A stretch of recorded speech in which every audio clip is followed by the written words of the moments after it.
Okay, on to the next part. And let me apologize for having to make so many videos and put them in parts, but I'm working by myself. I can't hold the camera, and I have to kind of do it this way for now until I get some help with holding the camera and shooting the film for me. Next, I have some, it's a roll of window sealant. You can buy it at your local, like Lowe's or any place like that. It's like a rubberized tape. It's real sticky on one side and just like vinyl or a rubber on the other side, and it's for when you're installing new windows into homes and the window casing the window had just been put into the hole and there's no paneling up or there's no sheetrock or anything up. You take this tape and tape around the outside of the window where it joined with the wood to kind of help seal it and keep air from getting in. In this case, I'm going to use it around the edge of that piece of metal so it covers up that little sharp lip.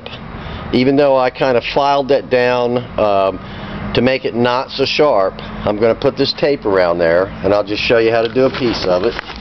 Hopefully I can get this camera to sit here. Well, I'm going to try and get it to sit there. Okay, just going to peel a piece of this tape, peel the backing off of it. I cut angles on it like this so it would go around and make a nicer looking application. I'm just going to kind of hold it where I want it, stick the end of it down like so, and press it into place.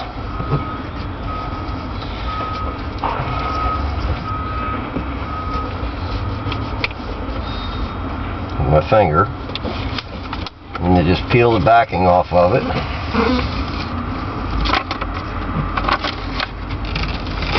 And this stuff will kind of stretch too, so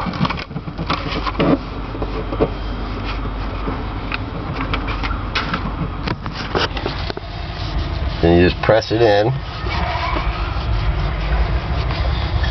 stick it down good.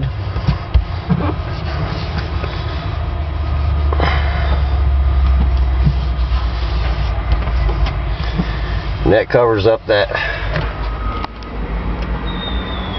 sharp edge. Now I'm just going to go around with this tape, like the next piece is cut like this, so that it'll kind of go all the way around each piece like that, keeping it going like that. I'm going to shut the camera off and install that, and then the last thing I'll do is paint this. Just put a coat of paint on it. I'm going to use black because that's what I have. And it's you can buy it at the dollar store if you want to, as long as it's an enamel paint. I could have used white in there, but I'm just going to use black and try not to spray too much because I don't want the fumes coming all up inside the car and getting on things. All I'm going to do is basically just paint this area that's got the rust on it. I'm a primer with some dollar store general paint primer, that gray primer you see there. Then I'm going to put the black on, and then I'll show it to you when it's finished. Okay, this should be the final step, except for well, no, there's one more step. I don't have it. I'll have to get it later, but it's undercoating. A can of undercoating you buy at Napa or Advanced Auto, and you have to lay under the car and spray it on, and it's a thick, bumpy looking black coating that will cover all that edging underneath, because I'll show you real quick underneath here. See, I can't really see what I'm shooting on here. There we go. You can see that all the pop rivets had come through. Let's see where's my finger at. Okay, you can see the pop rivet came through, and you can see the goop that's stuck on the end of it, the stuff that I put in there to kind of help seal it. Now once I get the undercoating, see this little gap, now that's got sealant in there that's squished between this piece and this piece. They're sealing in there.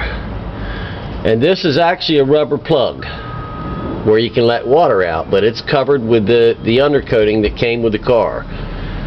But right here is another plug that you can take out to take water out. That's why I don't understand, like, people getting it wet in there, they didn't take the water out of it. Anyways, now that that's in there, when I get the undercoating, I'm going to take a little bit of that tape that's up there that I'm using. I'm going to scrub this and get all this mud off of here so it's clean like this piece. Then I'm going to stick a little bit of tape around there. Then I'm going to spray it with that undercoating. Another way of doing that is if you had a little body filler. You can mix up a little body filler and put on there to kind of cover that edge. Anything to cover that edge with body filler, really good 3M sticky tape, and then spray the undercoating on and it'll seal it right up. As you can see the seams here where they put undercoating on, where they sprayed it on, it's real thick. It's like a rubber. When it's dry, it dries like a rubber, and it just helps protect stuff from rusting. Anyways, that'll be the very last thing that I do, is put that undercoating on. I'm not going to put that in the video. I'm just going to leave that up to you. You don't have to cover it up under there, but I'm going to, because I believe in overkill. I don't want it to rust anymore, and that edge of that metal is showing. So if nothing else, spray paint on it to keep the water from forming on that edge of that metal and starting to rust. So protect it in some way. I'm going to use undercoating. You can use paint, as long as it's enamel. Anyhow, that's the end of this. I'll show you one final shot of it when it's painted and completely done, and then that'll be it.